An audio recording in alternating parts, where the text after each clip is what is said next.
So there's this whole, it's like an existential crisis where like I'm not able to cope with family and stuff, and it's really fucked up because I've been strung out on meth and didn't go to my grandfather's funeral, and then so the guy that's like a second dad to me was also passed away. Didn't go to his funeral, and then his son I ended up stealing the truck from that was his that he inherited because that day I felt like it was my truck. I guess it was a quest from God, and I was gonna go buy some weed. Um, Also, at one point in time, he's not kind of being a dickhead. It's maybe at the point in time sort of playing the system, so it's like insinuated, right? That because she's being, sorry, there's supposed to be two fingers there. Because she's being lazy, he's gonna execute his aunt, right? Right. And anyways, well, he goes in and he does it. The whole thing is basically like, "Hi, you should stop using meth, or I'm gonna fucking kill you." Right. Well, showing you some other stuff he's done. Right. Now, as soon as that's done being said, I ask him before he goes inside, "Can I go get us some McDonald's? And would he pay for it?" And he's like, "Yeah, sure." And then as soon as I back up out of the driveway, it's just instantaneously, "Ready Player One, traded now, no money down, Mason City, Waverly, Clear Lake, Charles City, something. And then, yeah, it leads to me stealing the truck. And then I get called by a sheriff that the name on the phone that pops up when I'm making is Edward Horney, as I'm getting some weed. And he has me drive to the hospital, where then I think that officer actually swaps places. No, right. After like you're in the intake, when you're in between the hospital and going into behavioral health. Right. In like the ER area, where it's I think I went to school. Yeah, and we're talking about Magic the Gathering. And then when I get in there and ask like why I'm there, I'm like, well, I stole a truck.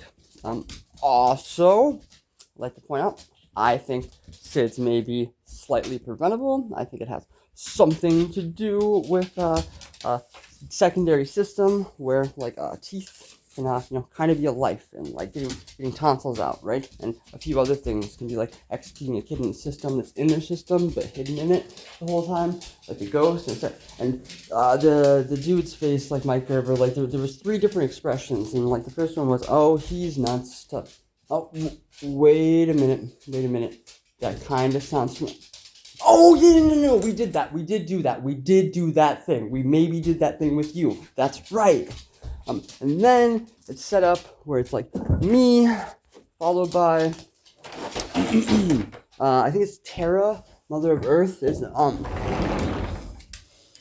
And then like that's chick's there, and then there's a dude that kind of looks like my dad, but maybe like Ukrainian or like Russian version, and like radiation sickness almost looking going on.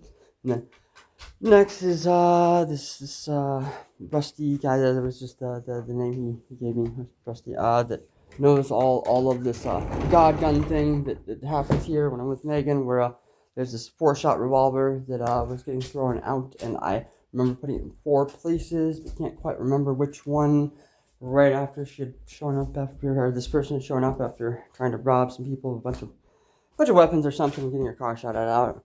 I don't remember, but anywho, he knows all about that situation and this other shit. And after that, we have this dude that's looks kind of Russian, but in an orange jumpsuit, where like the rest of us are in like green attire. No, it was red, Jason. It was red. Yeah. And then after that, you have a dude that looks like nope, you're missing one, Jason. You're missing one. You got to backtrack. It's before that guy, and it's well, she also swapped at one point, but it looks like my aunt, but like really strung out on meth, right? Or just some sort of hard drug at the point in time. But Jason, yeah, it's like the darker, more like black market version or something along that line. You come with something more clever than that, but right after you pointed out right away, she went, "Huh? See, he can't say that. He can't say that's not fair. He's not supposed to say that." And then the other dude looks like who I would depict as one of my buddies, Alex Jordan Q. His dad or something is just how I would depict that, but like a Russian mafia boss is the whole thing. And then one of the other chicks in the thing I saw pictures like an American cartel runner, which is actually just very factual, I think, in all technicality. And then after that guy, we have this dude that this kid I was the first person like getting to smoke weed. His dad's a cop in like Rockwell, right? Looks like him or his brother, but really strung out on heroin, just listening to like dubstep beats, just like really dark, crazy beats the whole time on this the speaker. And yeah, they also, well, I'm getting started on 3 months. I think I only did 2 of them though, of Haldol because of this episode of psychosis that brought me to the hospital. Not at all a lean-to like try to create like a sleeper or some like super soldier, try to get you to snap or something for a little while there. Yeah, right. It had nothing to do with it, nothing at all. Anyways, they showed me the face of the love of my life on another chick. There was only 2 nurses and me present. So there's little clips like going around to just pull it back and just make it perfect in complexion. Like a day and a half after I started it. It's fucking crazy. Oh, also, while walking out of that building, right? It was like we are thinking to just disorientation. Like the second I walk out the main door.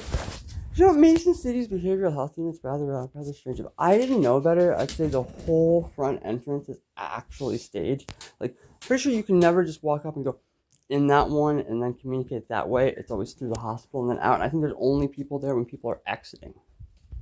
But yeah. Anyways, this would be the video that got removed with me telling all that.